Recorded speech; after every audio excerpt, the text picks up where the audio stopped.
Questi giorni sono Noi quelli più farmacisti ci caotici, stiamo mettendo il il cuore per martedì, offrire il servizio il migliore giovedì ai è un po' più cittadini. facile Le trovare parole del ancora vicepresidente di Farmacie Unite Federico Conte disponibilità. nei giorni in cui il servizio tamponi, stando ai dati di Federfarma Veneto, è quasi raddoppiato in vista della data di oggi con l'entrata in vigore dell'obbligo di Green Pass. Le farmacie si sono attrezzate molto bene, direi, in questo periodo, però ecco, la richiesta probabilmente è superiore alla disponibilità.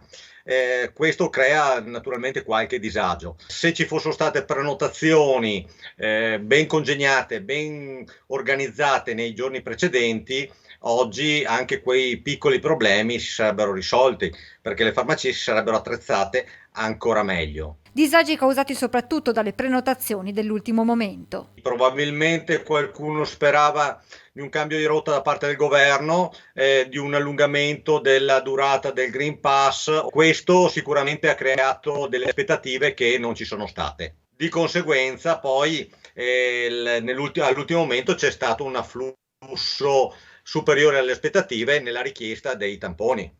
E così succede che ci sia chi, non trovando spazio per il tampone, esageri con le parole. Qualche insulto al telefono è capitato e questo ci fa male perché non lo meritiamo, ecco, questo dispiace. Si va dai 40 tamponi al giorno per le farmacie più piccole agli 80 o addirittura 150 per le più strutturate.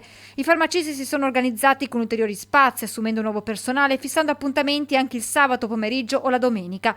Lunedì, mercoledì e venerdì, i giorni in cui si conta il maggior numero di test eseguiti. Intanto in alcune realtà le prenotazioni coprono interamente i prossimi mesi. La prudenza di qualcuno ha raggiunto il fine anno. E da Federfarma arriva un invito alle farmacie di offrire l'esecuzione gratuita del tampone a coloro che accettano di prenotare la somministrazione del vaccino, quale ulteriore incoraggiamento ad immunizzarsi contro il Covid.